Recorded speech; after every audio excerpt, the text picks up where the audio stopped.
வணக்கம் தொலைக்காட்சி நேயர்களே. செய்தி தினம் உங்களுக்காக. இன்னைக்கு பாத்தீங்கன்னா அனைத்து கட்சி கூட்டங்க அதான் பரபரப்பாக பேசப்படுது. எதுக்கு அனைத்து கட்சி கூட்டம் அப்படின்னா, ஆமா 45 அங்கீகரித்த கட்சிகள் அழைக்கப்பட்டிருக்குது. பல கட்சிகள் வந்து அந்த அனைத்து கட்சி கூட்டத்தை புறக்கணித்தும் இருக்கிறாங்க. ஆமா, சிலர் வந்து அதிமுக உள்ளிட்ட வந்து பிரதான கட்சிகள் வந்து பங்கேற்கும் அப்படின்னு. ஆமா, பாத்தீங்கன்னா பாஜக, நாம் தமிழர், ஆமா, அப்புறம் வந்து இந்திய மக்கள் கல்வி முன்னேற்ற கழகம், ஆமா, அதுக்கப்புறம் தமிழ் மாநில காங்கிரஸ், இவங்கெல்லாம் புறக்கணிச்சிருக்காங்க. நேற்று வரைக்கும் இது புறக்கணிக்கலாமா வேண்டாமா அப்படின்னு யோசிச்சுட்டு இருந்து தாவேக்கா அவங்க ஆலோசகர்கிட்ட கேட்டிருக்காங்க, பிரசாந்த் கிஷோர்கிட்ட கேட்டிருக்காங்க போடுங்க, என்னங்க இதை போகலாமா வேண்டாமான்ன போது, இல்லைங்க நாளைக்கு ஏதாவது பிரச்சனை ஆனால் இந்த பேர் ஃபுல்லாக வந்து திமுக வாங்கிட்டு போயிடும், அதனால் நம்மளும் போயிட்டு ஒரு கையை வச்சிருவாங்க, நாளைக்கு பையன் நம்மளும் அதில் வந்து எதிர்ப்பு தெரிவித்தோமே அப்படின்னு ஒரு சூழ்நிலை ஏற்படுத்தலாம், அதனால் போய் கலந்துக்குவாங்க அப்படின்னு சொன்னனால புஷி ஆனந்த் போய் கலந்துக்காவாரு அப்படின்னு சொல்லப்பட்டிருக்கு. தகவல் இருக்கு.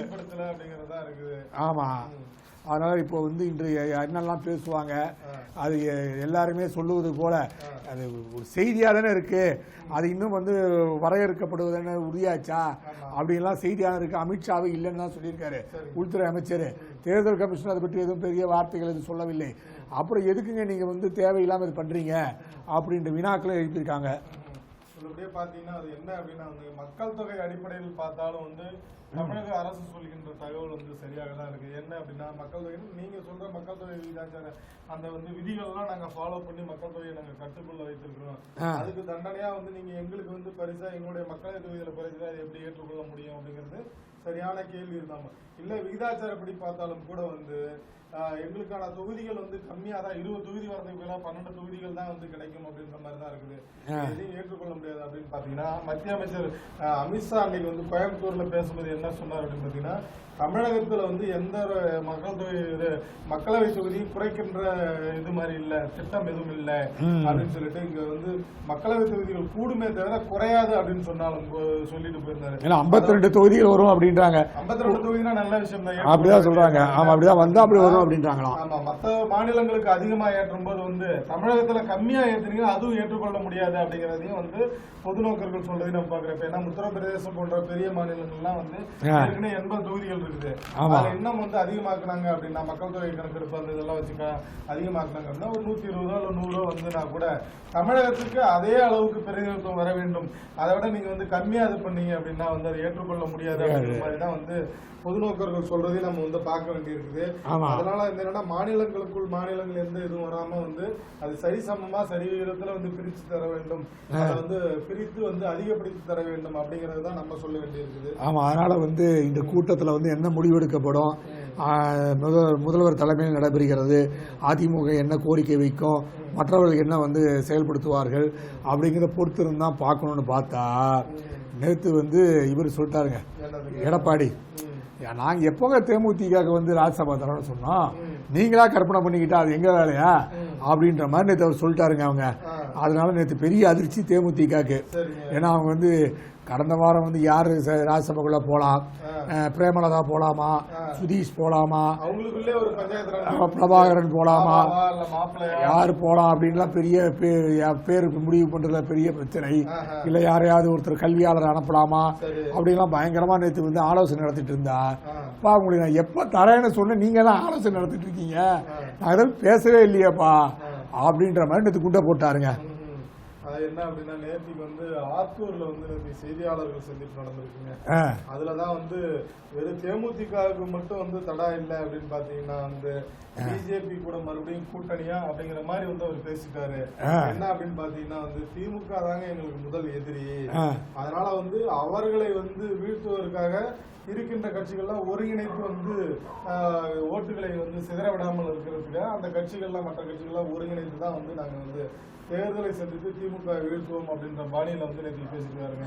நீங்க தேர்தல் வாக்குகளை வந்து ஒருங்கிணைத்து பண்றீங்கன்னு சொல்லிட்டு இந்த தேமுதிகவை கட் பண்ற மாதிரி எல்லாம் பேசிருக்கீங்க அப்படின்னு கேட்க. ஆமா, அதே மாதிரி பார்த்தா தேமுதிக நேற்று வந்து கேப்டன் விஜயகாந்த் அப்படின்ற அவரோட தளத்திலேயே வந்து சத்தியம் வெல்லும் நாளை நமது அப்படின்னு ஒரு இது ட்வீட் பண்ணிருக்காங்க. பண்ணிட்டு சில மணி நேரத்திலேயே அது டெலிட் பண்ணிட்டாங்க. அப்படி சொல்லிட்டாங்க. ஆமா, நேற்று அவங்க வந்து ஆபீஸ்க்கு வந்திருக்காங்க. பல்வேறு செய்தியாளர் கேள்வி கேட்டோம்னா அதெல்லாம் வந்து புறக்கணிச்சுட்டு போயிட்டாங்களாம். ஸோ ஏடிஎம்கேல என்ன சொல்லியிருக்காங்கன்னா, நிர்வாகிகளை பார்க்கும்போது ஒரு 6 மாசம் முன்னாடி சொன்னாங்களாம், அதை வந்து எடப்பாடி வந்து தன் தங்க மாதிரி அவங்களை வச்சிருக்காங்க, பிரேமலதாவை அவங்கள மிகவும் அன்புக்குரியதாக வச்சிருக்காங்க. நமக்கு வந்து என்ன வந்து எல்லாமே கைவிட்ட போது அவங்க தான் கூட்டணி வந்து நம்மளை காப்பாத்துனாங்க.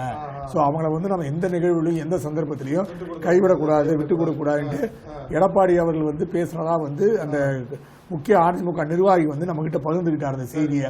அப்படி இருக்கல ஏன் இப்படி திடீர்னு மனமாற்றம் என்பது ஒரு மிகப்பெரிய கேள்வியா இருக்கிறது. ஏன்னா மிகப்பெரிய நம்பிக்கை தொலைவா இருந்தது எடப்பாடி தான். அவங்க கூட எந்த ஒரு விமர்சனம் வைக்காமல் எடப்பாடி அவர்களிடம் ரொம்ப நெருங்கியாவே இருந்தாங்க. கூட்டணி கட்சிகள் பேச்சுவார்த்தை எல்லாத்துக்கும் கூடும்போது போயிட்டு வந்தாங்க, எல்லாத்தையும் செயல்பட்டாங்க. ஏன் திடீர்னு இந்த மாற்றம்? என்ன மாற்றம் அப்படின்னாங்க, இவங்களுக்கு டெல்லியில வந்து இவர் சார்பா வந்து பேசுறதுக்கு ஆள் இல்லை அப்படின்ற மாதிரி ஒரு தகவல் ரொம்ப நாளாவே இருக்குங்க. அதனால வந்து இவரோட தீவிர விசுவாசியா இருக்காது வந்து அதை தரலாமான் இருக்காங்க. ஏன்னா ஜெயலலிதா அவர்கள் இருந்தபோது என்னன்னா, ஜெயலலிதா அவர்கள் இருந்தபோது அவங்களுக்கு வந்து டெல்லியில பேசுவதற்கு அங்க அந்த மொழி மண்மை, ஹிந்தி, இங்கிலீஷ் போன்ற செயல்பாடுகள் இங்க அந்த அம்மா நினைக்கிறத போய் அங்க சொல்றதுக்கு சரியான ஆள் இல்லாம இருந்தாச்சு ரொம்ப நாளா. அப்ப அந்த நேரத்தில் என்னன்னா, டாக்டர் மைத்ரேன்றவர் வந்து பாஜக போய் அந்த அம்மாட்ட போய் அண்ணா திராவிட முன்னேற்றம் சேர்ந்த உடனே போனோன்னா அந்த அம்மா என்ன பண்ணாங்க, முதல் வேலையா அவருக்கு ராஜ்யசபா கொடுத்தாங்க. ராஜ்யசபா கொடுத்துட்டு என்னன்னா, டெல்லியில் இருக்கக்கூடிய பாரதிய ஜனதா கட்சி தலைவரோட வந்து பேச்சுவார்த்தை நடத்துவது. அங்க வந்து இவருக்கு இறுதியா ஹிந்தி தெரியும், இங்கிலீஷ் தெரியும், அது ஒரு டாக்டர், ஒரு கேன்சர் டாக்டர்ன்றனால இவருக்கு வந்து பல்வேறு விஷயங்கள் உடனே கன்வே பண்ண முடியும். உடனே அந்த அம்மா என்ன பண்ணாங்க, ராஜ்யசபா போட்டு தொடர்ந்து 3 முறை ராஜ்யசபா உறுப்பினராக ஆக்குறாங்க. அதுக்கப்புறம் தான் இவர் கொஞ்சம் இப்படி மனம் மாறி வெளியே போனாரா வந்தாரா அப்படின்னு செயல்பாட்டில் அவர் வந்து தம்பிதுரையை வந்து எடப்பாடி நம்ப ஆரம்பிச்சார். தம்பிதுரை வந்து செயல்படுவார் அப்படின்ட்டு. இப்ப அதையும் கொஞ்சம் யோசிச்சுட்டு இருக்கும் போது சரி நம்ம போய் பேசுவதற்கு, ஏன்னா டெல்லியில வந்து நம்ம மேல கசப்புணர்வு அதிகமா இருக்கு, எடப்பாடி மேல கசப்புணர்வு அதிகமா இருக்கு, அது சரி செய்ய வேண்டும்னா பிஜேபி கூட நம்ம கூட்டணியில வந்து இல்ல. ஆமா, அதனால வந்து என்ன அப்படின்னா மத்தியில் நமக்கு வந்து ஒரு பெரிய சப்போர்ட் வேணும். அமித்ஷா பேசுவதற்கோ இல்ல மற்ற ராஜ்நாத் சிங்கோட பேசுவதற்கோ தங்க தகவலை பரிமாறுவதற்கோ சரியான ஒரு நபர் வேண்டும் என்று முடிவு பண்ணிதான் அந்த சரியான நபரை தேர்ந்தெடுத்து டெல்லிக்கு அனுப்பினா நமக்கு இங்க எந்த பிரச்சனையும் இல்லாம இருக்கும், பஞ்சாயத்து இல்லாம இருக்கும் அப்படின்னு எடப்பாடி முடிவு பண்ணனாலதான் இவர் லேசா கைட்டு விட்டுருக்காங்க.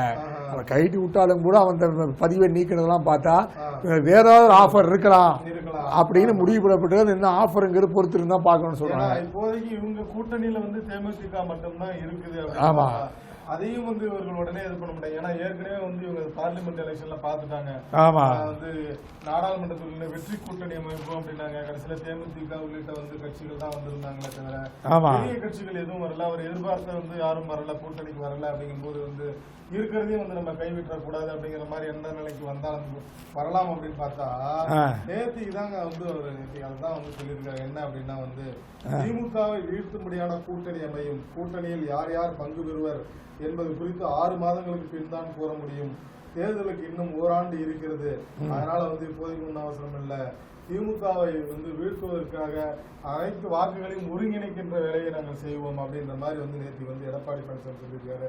அதனால அப்போ என்ன சொல்றாரு அப்படின்னு பாத்தீங்கன்னா, பிஜேபி அதாவது 2026 சட்டசபை தேர்தலில் பாஜகவுடன் கூட்டணி சேர உள்ளதாக செய்திகள் பரவி உள்ளதே அப்படின்னு சொல்லி இவங்க கேள்வி கேட்கிறாங்க. அதுக்கு வந்து அவர் தான் சொன்னாரு, அது என்னன்னா வழக்கமா முன்னாடி எல்லாம் வந்து என்னன்னா பிஜேபி கூட எல்லாம் கூட்டணி கிடையாதுங்க, நான் தான் திட்டவட்டமா அப்பயே சொல்லிட்டேன்ல பிஜேபி கூட கூட்டணியே கிடையாது அப்படின்னு சொல்லி அப்படின்னு சொல்லி இது பண்ணும்போது அதுக்கு நேற்று வந்து அவங்க இந்த மாதிரி நாங்க பிஜேபி கூட கூட்டணி வருதே அப்படின்ற மாதிரி செய்திகள்லாம் வருது அப்படின்னு கேட்கும்போது வந்து என்ன சொன்னா, திமுக தான் எங்களோட ஒரே எதிரியே, அவங்களை வீழ்த்துவது மட்டும்தான் எங்களது குறிக்கோள், அதற்காக அனைத்து வாக்குகளையும் சிதறாமல் இருப்பதற்காக அந்த பணிகளை நாங்கள் செய்ய போகிறோம் அப்படின்ற மாதிரி வந்து இது சொல்லியிருக்காங்க. அதோட என்ன பல விஷயங்கள் வந்து பேசியிருக்கிறாங்க. என்னன்னா திமுகவில் வந்து வாய்ச்சொல் வீரர்கள் நல்லா வாயாலே வட சுடுவாங்க, அப்புறம் வந்து அவங்க வந்து வார்த்தை ஜாலத்தில் திமுகவினர் கெட்டிக்காரர்கள், தமிழகத்துக்கு தேவையான நிதி கொடுக்கவில்லை என்றால் அதற்கு மத்திய அரசிடம் அழுத்தம் கொடுக்க வேண்டும், அதை விட்டு இங்க வந்து பேசுறதெல்லாம் வந்து சரியில்லை அப்படின்னு சொல்லிட்டு நம்ம நாம் தமிழர் கட்சி ஒருங்கிணைப்பாளர் சீமான் அவர்கள் விவகாரத்தையும் வந்து கேள்வி கேட்டிருக்காங்க. ஆமா, அது வந்து அவர் சொல்றாரு அது தனிப்பட்ட விவகாரம். அதெல்லாம் வந்து கேக்குங்க, விவகாரத்துல கருத்து சொல்றதுக்கு அவர் சொல்லியிருக்காரு. ஏங்க நானும் ஒரு கட்சியோட பொதுச் செயலாளர், அவரும் ஒரு கட்சி தலைவர், இதெல்லாம் ஒரு விஷயமா வந்து கேக்குறீங்களா? இதெல்லாம் வந்து நம்ம செட் ஆகுமாங்க, இப்படிலாம் பேசலாமா நீங்க அப்படின்ட்டு அவர் பிரஸ் மீட்ல என்ன சொல்லியிருக்காரு. அது அவங்க தனிப்பட்ட விவகாரம், தனிப்பட்ட விவகாரத்துல இவங்களுக்கு என்ன வேண்டி இருக்குது அப்படின்னு நம்ம கேட்கறது. ஆமா, அரசியலை வந்து நீங்க வந்து விமர்சனம் பண்ணுங்க, அவருடைய கொள்கைகளை விமர்சனம், அது தவறு இல்ல. தனிப்பட்ட வாழ்க்கையை விமர்சனம் வேண்டாம் அப்படிங்கிற மாதிரி தான் அவர் சொல்லி. ஆமா, அதே மாதிரி பாத்தீங்கன்னா தாவேகாவோட கூட்டணி அமைச்சாங்கன்னா அவங்க 2.5 வருஷம் அப்படின்னு பண்ணலாம். ஃபர்ஸ்ட் 2.5 வருஷம் அண்ணா திராவிட முன்னேற்ற கழகமும், ரெண்டாவது வருஷம் வந்து தாவேகாவும் ஆட்சி பண்ணலாம் அப்படின்னா 1994 பாரதிய ஜனதா கட்சியும் மாயாவதி கட்சி பகுஜன் சமாஜ் உத்தரப்பிரதேசல முதல் 6 மாதம், இரண்டாவது 6 மாதம் கர்நாடகாவிலே அந்த மாதிரி நடந்தது. ஆமா ஆமா, அவர் அது மாதிரி பண்ணாரு. ஃபர்ஸ்ட் 6 மாசம் முடிஞ்சோன்னா 2வது 6 மாசம் தர முடியாது, போன கிளம்பி போயிட்டாங்க, பதவி காலி பண்ணிட்டு போனாங்கல்ல. அதே மாதிரி இந்த சம்பவம் நடக்கும். அதனால முதல் 6 மாசம் 2வது 6 மாசம் நம்ப வேண்டாம். ஒரே இதுதான். ஆமா, துணை முதல்வர் வைத்துக் கொள்ளுங்கள் அப்படின்னு வந்து தாவேகா கூட பேச்சுவார்த்தை நடத்தி இருக்கிறாங்க. இருந்தாலும் வந்து அதுக்கு வந்து தாவேகா வந்து ஒத்து வராது அப்படிங்கிறதுனால 2.5 வருஷமா பிரித்து கொள்ளலாமா அப்படின்னு சொல்லியும் பேச்சுவார்த்தை நடந்தா ஒரு தகவலுங்க. அதே நேரம் வந்து நேத்திக்கு வந்து நாங்க பிஜேபியோட இணக்கமாக செயல்படுற மாதிரி அவர் பேச்செல்லாம் இருந்துச்சா, அதனால வந்து தாவேகாவினர் வந்து அதிர்ச்சியில இருக்கிறாங்க, இவங்களை நம்பலாமா வேண்டாமா அப்படின்ற மாதிரி. எப்படி இருந்தாலும் வந்து 2.5 வருடங்களுக்கு அதிமுகவோ இல்ல அதிமுக நிர்வாகிகளை ஒத்துக்கொள்ள மாட்டார்கள் அப்படிங்கறத நம்ம நினைக்கிறோம். காலம் பொறுத்தா பார்க்கணும். அதே நேரத்தில் அண்ணாமலை வந்து மதுபான நடத்துபவர்லாம் வந்து ஜெகத் ரட்சன், டிஆர் பாலு அப்படின்னு பெரிய ஆளுங்க நடத்துறதுனாலதான் கள்ளுக்கடையை வந்து தமிழ்நாட்டில் திறக்கிறதுக்கு வந்து இவங்க பயப்படுறாங்க. நீங்க கள்ளுக்கடையை தமிழ் தோண்டீங்கன்னா 1,10,000 கோடி ரூபாய் வருவாய் கிடைக்கும். ஆனா அது பண்ண மாட்டேங்கிறாங்க. என்ன காரணம்னா இவங்க நடத்துற அந்த கடைகள் தான் காரணம். அது மட்டுமல்ல, எந்த ஆட்சி வந்தாலும் அந்த ஆட்சியில் இருக்கக்கூடிய நபர்கள் தனியாக ஒண்ணு பள்ளி நடத்துறாங்க, இல்ல மதுபான கடை நடத்துறாங்க, இல்ல கல்லூரி நடத்துறாங்க, ஏதாவது நடத்திட்டு இருக்காங்க. சோ அது மூலமா அவங்களுக்கு வருமானம் வருது. அதனால வந்து இவங்க கள்ளுக்கடை திறக்காத காரணம் இதுதாங்க. மற்ற மாநிலங்கள் நடத்தும் போது இவங்க ஏன் நடத்த தயங்குறாங்க? மாநிலங்கள்லாம் வந்து கல்லுக்கு அனுமதி இருக்குது. ஆமா, தமிழகத்துல மட்டும் இல்ல. அதாவது 2வது என்னன்னா, கல்லு வந்து அது வந்து போதைப் பொருள் இல்லை அப்படின்னு சொல்லி பலமுறை வந்து நிரூபிச்சிருக்காங்க, சொல்லிட்டாங்க. அப்படி இருந்தும் வந்து ஏன் என்ன வந்து இவங்க வந்து கல்லுக்கான அனுமதி தர மாட்டேன்றாங்க அப்படின்னு சொல்லி வந்து நேற்று கேள்வி எழுதிருக்காங்க. அதுக்கெல்லாம் காரணம் என்ன அப்படின்னா வந்து நீங்கள் ஆட்சியில் இருப்பவர்கள் நடத்துகின்ற மதுக்கடைகள், மது நிறுவனங்கள் தான் காரணம் அப்படின்னு சொல்லிட்டு வந்து நேற்று கோயம்புத்தூர்ல வந்து பேசிருக்காங்க. யாருன்னா நம்ம வந்து நல்லு சாமியா, அவர் கல்லுசாமி 1 கோடி ரூபா 2 கோடி ரூபான்னு சொல்லிருப்பாரு. ஆமா, அவரு வந்து ரொம்ப ஹாப்பியா இருப்பாரு. ஏற்கனவே இதுதான் வந்து விழுப்புரத்துல வந்து சீமான் அவர்கள் கலந்து கொண்டு வந்து அந்த கல் இறக்கும் போராட்டத்துல இறங்கி வந்து கல்லெல்லாம் குடிச்சு வந்து இது பண்ணியிருந்தாருங்க. அந்த மாதிரி இப்ப அண்ணாமலையும் அந்த சம்பந்தமான குரல்ல கொடுக்கும்போது வந்து உள்ளபடியே அவங்களுக்கு ரொம்ப மகிழ்ச்சியா இருக்கும். கல்லுக்கான ஆதரவு பெருகி கொண்டே வருகிறது அப்படின்னு. அதான் நம்ம பாருங்க, உள்ளே வந்து கல் வந்து உணவு பானம் அப்படிங்கறத வந்து நீங்க சொன்ன மாதிரி அந்த பட்டிமன்றங்கள்லாம் அவங்க நிறுவனம் பண்ண இவங்க நிரூபிக்க அந்த கதையெல்லாம் வந்து நம்ம கேள்விப்பட்டிருக்கிறோம். அதே நேரத்தில் பார்த்தீங்கன்னா நேற்று வந்து நிர்வாக கூட்டம் நடந்திருக்கு பிஜேபியில். அதில் வந்து எல் முருகன், எச் ராஜா, பொன் ராதாகிருஷ்ணன், வானதி சீனிவாசன் போன்ற நிர்வாகிலாம் கலந்துட்டு இருக்காங்க. நேற்று எதிர்பார்க்கப்பட்ட விஷயம் என்னன்னா, தமிழ்நாடு மாநில தலைவரை வந்து அறிவிப்பாங்க அப்படின்னு எதிர்பார்க்கப்பட்டது. அது அறிவிப்பு நடைபெறவில்லை. ஸோ இன்னும் கொஞ்சம் தள்ளி போகுது அப்படின்றாங்க. ஏன்னா இழுபறில தான் பேச்சுவார்த்தை. ஏன்னா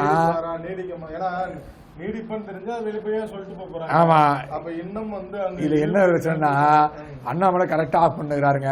வானதி சீனிவாசன், நயனா நாகேந்திரன் தாங்க உள்ள போட்டியில் இருக்காங்க. இப்போ வானதி சீனிவாசன் டக்குன்னு ஒரு ட்ரெண்ட் ஆரம்பிச்சு விட்டாங்க முந்தானத்துல இருந்து. வானதி சீனிவாசன் ஆல் இந்தியா தலைவர், அதனால அகில இந்திய தலைவராக போறாங்க அப்படின்னு நேற்று வந்து சோசியல் மீடியால ஒரு 5 நாள் அடிச்சு விட்டுங்கிறாங்க. போட்டோ எடுத்தவொடனே இங்க வருங்காலமா அகில இந்திய தலைவி, வருங்கால அகில இந்திய தலைவர் போட்டுக்கிறாங்க. சோ என்னன்னா அதுல சொல்ல வர்றது என்னன்னா, நீ தமிழ்நாட்டுக்கு ஆசைப்படாதீங்க, நீங்க வந்து ஆல் இந்தியாவுக்கு போங்கம்மா அப்படின்னு சொல்லி இவர் சமூக வலைதளங்கள் மூலமா ஒரு லைட்டா ஒரு விட்டா. நயனா நாகேந்திரன் வந்து போட்டியில் இருக்கும்போது போன வாரம் கராத்தே தியாகராஜனை வச்சு நயனா நாகேந்திரன் எப்படி வந்து மு க ஸ்டாலின் பேசும்போது அவர் பாட்டு கூட்டத்தை விட்டு வெளியே வருவாரு. சரி, கூட்டத்தில் ஆதரிச்சுட்டு இருப்பாரு. அவர் புறக்கணிச்சிருக்க வேண்டாமா நயனா நாகேந்திரன்? அவர் பாட்டு வந்து மோடி அரசாங்கத்தை விமர்சிக்கிறாரு, அது உட்கார்ந்து கேட்டுக்கிறாரு மேடை மேல. ஸோ இது சரியில்லைன்னு சொல்லி நயினா நாகேந்திரன் லைட்டாக ஒரு தட்டி விட்டாரு கராத்தே தயாராஜா. அரசு விழாவில் முதல்வர் பேசுறாரு, அதுக்காக இவர் உடனே போய் வந்து அதுக்கு இது பண்ண முடியாது. எப்பயுமே வந்து அது மேடை நாகரிகம். அதாங்க புரோட்டோகால் படி வந்து முதலமைச்சர் வந்து கடைசியா பேசுறாரு, கடைசியா நீ பேசுற மாதிரி தான் நிகழ்ச்சி வடிவம். ஆமா, இவர் ஏற்கனவே பேசி முடித்திருப்பாரு. அவர் பேசுற பிறகு அந்த நிகழ்ச்சியில எப்படி பேச முடியும்? என்ன வந்து செய்தியாளர் சந்திப்புல வேணா பேசிருக்கலாம், அது ஒன்று அதையும் அவர் சொல்லி இருக்கிறாரு.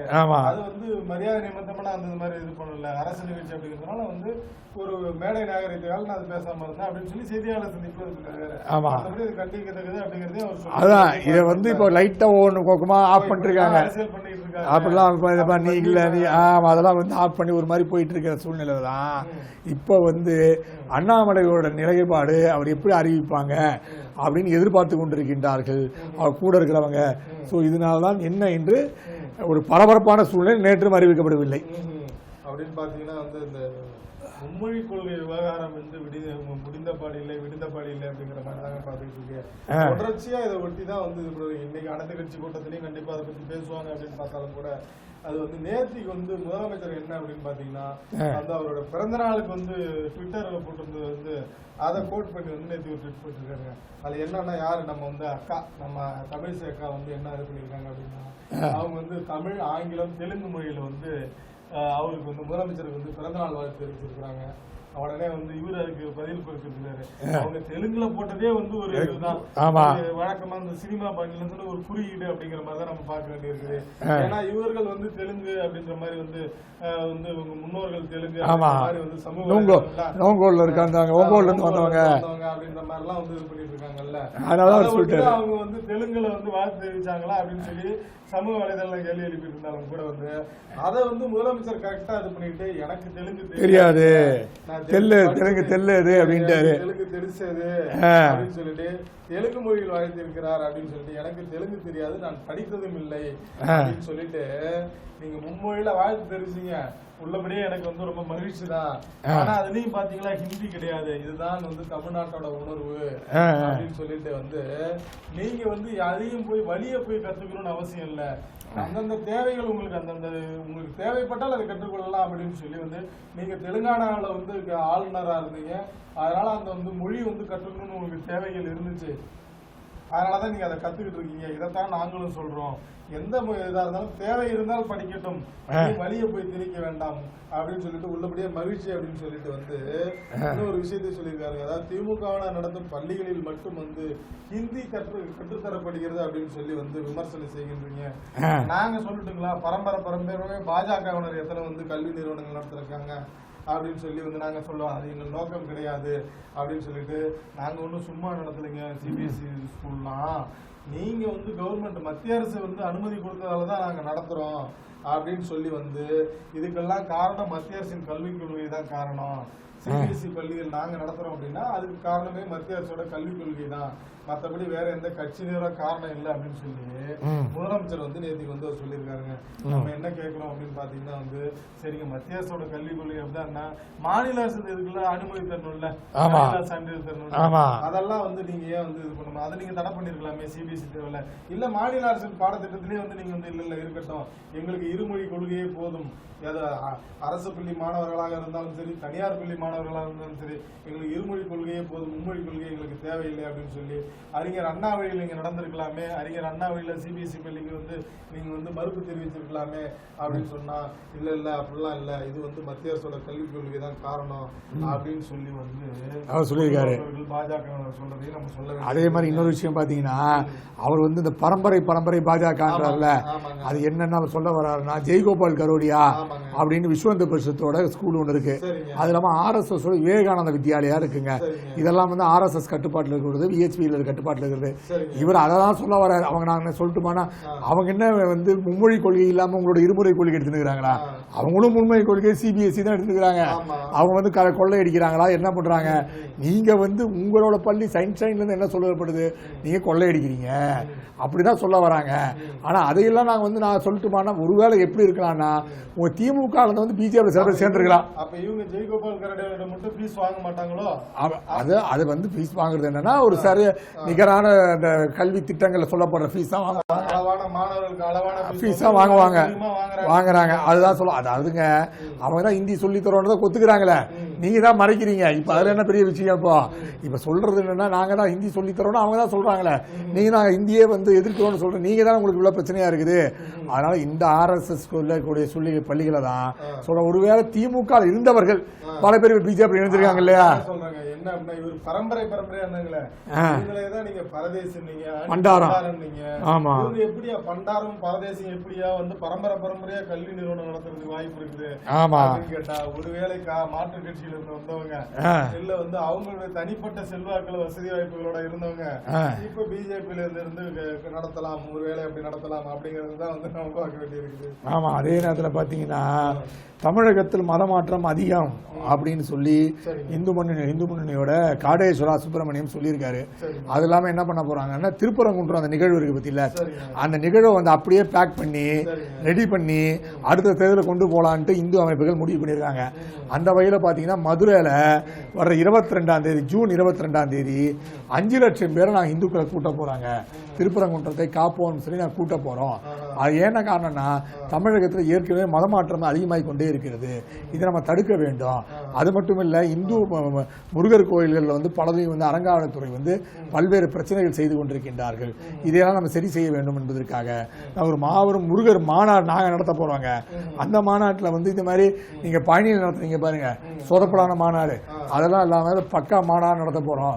இந்த மாநாட்டில் 5 லட்சம் பக்தர்கள் கூப்பிட போறோம் அப்படின்ற விஷயத்தை நேற்று முன்மொழிந்திருக்காருங்க. நீங்க வந்து மதம் வந்து அதிகம் வந்து நிறைய மதமாற்றம் நடக்குது அப்படின்னு பாத்தீங்கன்னா, நேற்றுக்கு வந்து ஹைகோர்ட் வந்து ஒரு சென்னை உயர்நீதிமன்றம் உத்தரவு கொடுத்திருக்காங்க. எந்த ஜாதியும் கோயில்களுக்கு சொந்தம் கொண்டாட முடியாது அப்படின்னு சொல்லி வந்து, அதாவது என்னன்னா, உங்களுடைய நடைமுறைகளை நீங்க வந்து கோவில் என்பது அனைவருக்கும் பொதுவானது, அனைத்து பக்தர்களும் கோவிலை நிர்வகிக்கலாம், வழிபடலாம். ஜாதியின் பெயரால் தங்களை அடையாளப்படுத்திக் கொள்ளும் ஒரு சமூக குழு கூட ஒரு குறிப்பிட்ட வழிபாட்டு முறையை கொண்டிருக்கும். மேலும் அந்த வழிபாட்டு முறை தொடர்பான அவர்களின் வழக்கமான உரிமைகள் பெறவும் உரிமை உண்டு அப்படின்னு சொல்லிட்டு, உங்களுக்கு பாரம்பரியமான அந்த உரிமைகளை நீங்க பெற்றுக்கொள்ளுங்கள், அந்த முதல் மரியாதை அந்த மாதிரிலாம் இருக்குல்ல, அதெல்லாம் நீங்க பெற்றுக்கொள்ளுங்கள், யாரும் வேண்டாம் என்று சொல்லவில்லை. அது வந்து பாரம்பரியமா வந்து தலைமுறையா வருங்க, அதை நீங்க வைத்துக் கொள்ளுங்கள், யாரும் வேணாம்னு சொல்ல. ஆனா அந்த கோயிலே உங்களுக்கு தான் அப்படிங்கிற மாதிரி வந்து எந்த ஜாதியும் வந்து இது பண்ணிக்க கூடாது, கோயிலுங்கிறது அனைவருக்கும் பொதுவானது அப்படிங்கிற மாதிரி தான் வந்து நேற்று வந்து சென்னை உயர்நீதிமன்றம் சொல்லியிருக்காங்க. ஆமா, ஏன்னா பல்வேறு பகுதிகளில் வந்து அந்த கோயில்ல யார் முதல் மரியாதை பெறுவதில் பிரச்சனை இருக்கிறது. அது இல்லாம வந்து 140 பேர் போட வேண்டிய சூழ்நிலை பல கோயிலுக்கு வந்துடுது. ஸோ அது இல்லாம அதை வைத்து அரசியல் செய்யக்கூடிய நிகழ்வுகள் இருக்கிறது. அது வைத்து சமூக வலைதளங்களை வந்து கலவரங்கள் உருவாகக்கூடிய நிகழ்வுகள் இருக்கிறது. அரசியல் மாற்றமே அதை வச்சு நிறைய இருக்குது. அதனால ஆலயங்களை வந்து நீங்க இந்த மாதிரி ஜாதி ரீதியாக கொண்டு போகாதீங்க. நீங்க வந்து அரசியல் ஆரம்பிக்கும் போது ஜாதி இல்லடி பாப்பான்னு பாரதியார் பாட்டு வந்து முன்கூட்டி, ஆமா, அதை வச்சுதான் அவர் வந்து சொல்லியிருக்காரு. அதை முன்னிறுத்தி தான் அவர் சொல்லியிருக்காரு. ஸோ ஆலயங்கள் வந்து ஜாதி ரீதியாக பிரிவை ஏற்படுத்தி விடக்கூடாது அப்படின்ற விஷயத்தையே அவர் சொல்லியிருக்காருன்னா, ஆனா நாங்க மாணவர்களிடையே பிரிவை ஏற்படுத்துவோம்ட்டு தேமுதிக ஒருத்தர் இருந்தார் பாருங்க, கான்ஸ்டன்டைன் ரவிச்சந்திரன், அவர் வந்து என்ன பண்ணிருக்காரு, ஆமா, அவர் திமுக இருக்காரு, சிறுபான்மையா விழா வந்து சிறுபான்மையினர் ஆணையரா இருக்காருங்க. அவரு மாநில ஒருங்கிணைப்பு ஆணையத்தோட மாநில ஒருங்கிணைப்பாளர் இருக்காருங்க. அவர் தேமுதிக இருந்தாருங்க. விஜயகாந்த் கொடுத்தாரு, ஏதாவது சீட் எல்லாம் கிடைக்கும், நல்ல சீட்டு கொடுத்தாங்க. ஆனா ஒன்றும் வெற்றி பெறக்கூடிய சூழ்நிலை இல்லை. அவர் டப்புனு திமுக போய் சேர்ந்தாரு. எல்லாருமே திமுக சேரும் போது அவரும் போய் திமுக சேர்ந்தாரு. திமுக சேர்ந்த உடனே அவர் தன்னோட அதிக பிரசங்கத்தனமெல்லாம் பயங்கரமா காட்டுற சூழ்நிலை ஒரு பள்ளியில போயிட்டு நேற்று வந்து பேசும்போது சொல்லியிருக்காரு, பள்ளிகள்ல வந்து மாணவர்களிடையே வந்து அரசியல் பேசக்கூடாது அப்படின்னு ஒரு செயல்பாடுகள்லாம் இருக்குது. பட் இது அரசியல் புரிதல் வேண்டும் மாணவர்களுக்கு கூட 18 வயசு கீழே இருக்கிற மாணவர்களுக்கு அரசியல் புரிதல் என்பது பெரிய அளவில் இருக்காதுன்றதுனால சொல்லப்படுது. இவர் நேற்று போயிட்டு வந்து இருமொழி கொள்கையை ஆதரிப்பவெல்லாம் கை தூக்குங்க அப்படின்னு சொல்லியிருக்காரு. மாணவர்கள் வேற வழி இல்லாம சரி ஏதோ ஐயா சொல்றாரு கை தூக்கிட்டாங்க. அது இல்லாம இன்னொன்னு என்ன சொல்லியிருக்காரு, இங்கிலீஷ்ல பேசும்போது இவர் கிடைக்கிறத மட்டும் வாங்கிப்பாரு, யாருக்கு எதுவும் தரமாட்டாரு, அவர் யார் தெரியுமான்னு கேட்டோன்னே ஆசிரியர்களும் மாணவர்களும் வாயை திறக்கலையாங்க. அவர் கூட வந்து எடுபிடிகள் 4 திமுக வந்து மோடி மோடி அப்படின்றாங்க. கரெக்டா சொன்னீங்க அப்படின்னு சொல்லிட்டு அவர் பேசிட்டு போயிருக்காரு. ஸோ இது மாதிரி பள்ளிகள்ல இந்த மாதிரி சூழ்நிலை ஏற்படும் போது மிகப்பெரிய பிரச்சனை ஏற்படுது. அதனால பள்ளிகள்ல இந்த விஷயத்தை பேசாதீங்க, ஆமா அப்படின்ற மாதிரி சூழ்நிலை ஏற்பட்டுச்சுங்க. இப்போ அப்படி பாத்தீங்கன்னா வந்து நேற்றுக்கு வந்து இவங்க பேசியிருந்தாங்கல்ல, சீமான் விவகாரத்துல வந்து என்ன அப்படின்னா வந்து கமிஷனர் அலுவலகத்துல வந்து நேற்று வந்து புகார் வந்து மனு கொடுத்துருக்காங்க. என்ன அப்படின்னா வந்து சென்னை மாநகர் முழுக்க வந்து பாலியல் குற்றவாளியை தப்ப விடாது அப்படின்னு போஸ்டர் விட்டுருந்தாங்க. எல்லாம் விட்டுருந்தாங்கல்ல, அதை அத்துடன் நிறுத்திக் கொள்ள வேண்டும். வழக்கில் இன்னும் தீர்ப்பு வராதுக்கு முன்னாடி நீங்களே எப்படி வந்து குற்றவாளி சொல்லலாம் அப்படின்னு சொல்லி சம்பந்தமா இனிமேல் அந்த நடிகையுடன் தொடர்பு பிடித்து பேசினால் கடும் நடவடிக்கை எடுக்க வேண்டும் அப்படின்னு சொல்லிட்டு வந்து நேற்று நாம் தமிழர் கட்சி சார்பாக வந்து சென்னை மாநகராட்சி ஆணையர் அலுவலகத்தில் வந்து புகார் மனு அளித்திருக்கிறது நம்ம பாக்குறோங்க. அதுதான் வந்து அவங்க என்ன சொல்லியிருக்காங்க, இதுக்கு மேல வந்து அந்த வழக்கு விவகாரம் வந்து இது நிலுவையில் இருக்கும் போதே வந்து நீங்க இந்த மாதிரிலாம் இனிமேல் பேசக்கூடாது, பேசினா உங்களை கடுமையான நடவடிக்கை எடுக்க வேண்டும் அப்படின்னு சொல்லி வந்து அவங்க மனு அளித்திருக்கிறது பார்க்கிறோம் நம்ம. ஆமா, அதனால இந்த சூழ்நிலையில வந்து தயவு செய்து அரசியலை வந்து மாற்றி அமைக்காங்க, கொச்சைப்படுத்தாதீர்கள் அரசியலை அப்படின்னு சொல்லக்கூடிய சூழ்நிலை தான் இருக்கிறத பார்த்தா, முந்தானத்து பார்த்தீங்கன்னா அஸ்ஸாம் முதல்வர் இருக்காரு இல்லைங்களா, அவர் வந்து என்ன வந்து பேசினாருன்னா, ஹேமந்த் பிஸ்வா சர்மா இருக்கார்ல, அவர் வந்து ஒரு முந்தானத்தை பேசும்போது என்ன சொல்லியிருக்காரு, இப்போ வந்து அந்த இவரோட சாம்பாஜி இருக்காரு பாருங்க, சத்ரபதி சிவாஜி இருக்கார் இல்லையா, அவரோட பையன் சாம்பாஜியோட திரைப்படம் ஒன்று ரிலீஸ் ஆயிருக்குதுங்க. அவர் வாழ்க்கை வரலாறு திரைப்படம், அவர் எப்படிலாம் துன்புறுத்தப்பட்டாரு, அவரை எப்படி வந்து மதமாற்றம் செய்யாமல் இருக்க, அவுரங்கசீப் வந்து அவரை எப்படியெல்லாம் துன்புறுத்தினாரு, கண்ணை பிடிங்கினாரு, உடம்புல இருக்கிற தோலெல்லாம் உரிச்சு மிளகா பொடியை தடவினாரு, அப்பவும் வந்து இஸ்லாத்துக்கு மாறாம அவர் இருந்தாரு. கொடுங்கோல் ஆட்சி, அவுரங்கசீப் ஒரு கொடுங்கால ஆட்சியை வந்து அவருக்கு மிகப்பெரிய படைபடத்தோட எதிர்த்தாரு போன்ற விஷயத்தெல்லாம் சொல்லும் போது, அப்போ வந்து அவங்ககிட்ட ஒரு மீட்டிங்ல அவர் வந்து அந்த ஹேமந்த் பிஸ்வா சர்மா பேசும்போது, அவுரங்கசீப் வந்து இந்து மதத்திற்கு முடிவு கட்டலாம்னு அவர் போராடினாரு, ஆனா கடைசியில் அவர் தான் முடிவு கட்டப்பட்டார். அதே போல ராகுலும் மம்தா பானர்ஜியும் இந்து மதத்திற்கு எதிராக போராடி முற்றுப்புள்ளி வைக்கலாம், இந்து மதத்தை அழித்தெல்லாம் நினைச்சாங்க, ஆனா அவங்களால முடியாது, அவர்கள் தான் முற்று பெறுவார்கள், இந்து மதத்தை முற்று பெற வைக்க முடியாது அப்படின்னு அவர் பேசியிருக்காருங்க. அந்த சூழ்நிலையில அந்த நேரத்துல வந்து மகாராஷ்டிரால வந்து சமாஜ்வாடி கட்சி எம்எல்ஏ வந்து ஒருத்தர் அபு அசீம் அப்படின்னு இருக்காரு, அவர் பேசும்போது என்ன சொல்லியிருக்காரு, அவுரங்கசீப் வந்து அந்த கேள்வி அவர்கிட்ட கேட்டிருக்காங்க, இதை பத்தி நீங்க என்ன நினைக்கிறீங்க, அவர் என்ன சொல்லியிருக்காரு, அவுரங்கசீப் வந்து சிறந்த நிர்வாகி, அவரோட தலைமை வந்து சிறப்பாக இருந்திருக்கு அப்படின்னு சொல்லிட்டு போயிட்டாருங்க. அது சொன்னோடனே சிவசேனா பாஜக எல்லாம் மிகப்பெரிய பிரச்சனை பண்ணிருக்காங்க. ஆமா, அது எப்படி நீங்க வந்து இது பண்ணலாம் நீங்க அப்படின்னு சொல்லி மிகப்பெரிய கொந்தளிப்பு ஏற்பட்டிருக்கு. டப்புன்னு அவர் வந்து நேற்று என்ன சொல்லியிருக்காரு, இல்லைங்க நான் வந்து சத்ரபதி சிவாஜி மகாராஜாவையும் சாம்பாஜி மகாராஜையும் பெரிதும் மதிக்கிறேன், அவங்கள பத்தி நான் எந்த விஷயத்தையும் நான் தப்பா சொல்ல, அது யாராவது மனதை முன்பு பார்த்திருந்தா என்ன மன்னிச்சுக்கோன்னு கேட்டிருக்காருங்க நேற்று. ஆமா, நேற்றுக்கு வந்து உத்தரப்பிரதேச மாநில முதல்வர் இருக்காரு, அவர் வந்து இதுக்கெல்லாம் பதிலளிக்கணுமா அப்படின்னு சொல்லி இதுக்கும் அப்படி வச்சுக்கலாம், இல்ல வந்து கும்பமேளா அந்த விவகாரத்துக்கு வச்சுக்கலாம். என்ன சொன்னா, மத உணர்வுகளுடன் இந்திய மத உணர்வுடன் விளையாட வேண்டாம் அப்படின்னு சொல்லி எச்சரிக்கிறாங்க. குறிப்பா பாத்தீங்கன்னா இப்ப நீங்க சொன்னீங்கல்ல, சமாஜ்வாடி கட்சிக்கு சொல்லியிருக்காங்க, சமாஜ்வாடி கட்சி இந்திய மத உணர்வுடன் விளையாடி வருகிறது அப்படின்னு சொல்லிட்டு, ராமபிரான் கிருஷ்ணர் ஆதிசங்கரர் ஆகியோரை இந்தியா எந்த அளவுக்கு உயர்த்தி பிடிக்கிறதோ அந்த அளவுக்கு நம்ம நாட்டுக்கு கேடு விளைவிச் செல்லும் என்ற சோசியலிச தலைவர் ராம் மனோகர் லோகியா தெரிவித்துள்ளார். ஏனெனில் இவர்கள் இந்திய ஒற்றுமையின் அடையாளம், இவர்களை இந்திய அடையாளம், அவர்களை இந்தியா என்றும் நினைத்து போற்றும் அப்படின்லாம் சொல்லிட்டு, இது போன்ற வந்து நீங்க வந்து மதிக்கக்கூடிய தலைவர்கள்ல, மதிக்கக்கூடிய கலாச்சாரங்கள்ல நீங்க வந்து விளையாட வேண்டாம் அப்படின்னு சொல்லிட்டு, இந்திய மத உணர்வு விளையாட வேண்டாம், எங்களுடைய சிந்தனைகள் மதவாதம் என்று கூறுகிறீர்கள், நாட்டு மக்கள் அனைவரின் வளர்ச்சியும் நாங்கள் விரும்புகிறோம், அனைவரும் மகிழ்ச்சியாக வாழ வேண்டும், தீமைகளிலிருந்து மக்களை காக்க வேண்டும் என்கிறோம், இதுதான் உங்கள் பார்வையில் மதவாதமா அப்படின்லாம் நேற்று வந்து கேள்வி கேட்டிருக்காருங்க. அதோட என்னன்னா வந்து மகா கும்பமேளாவில் வந்து எந்த பாகுபாடுமின்றி, ஜாதி மத இன பாகுபாடுமின்றி கிட்டத்தட்ட வந்து ஒரு 100 நாடுகளை சேர்ந்தவர்கள் பங்கேற்றிருக்காங்க. 60 கோடிக்கு மேற்பட்டோர் வந்து அங்க புனித நீராடி இருக்கிறாங்க. இப்படி எல்லாம் இருக்கும்போது வந்து நீங்க வந்து ஒரு குறிப்பிட்ட சாரரை வந்து திருப்திப்படுத்தணும் அப்படிங்கிறதுக்காக மத உணர்வுடன் விளையாட வேண்டாம் அப்படின்ற மாதிரி நேற்று வந்து சட்டசபையில் வந்து ஒரு யோகி ஆதித்யநாத் வந்து பேசியிருக்கிறாருங்க.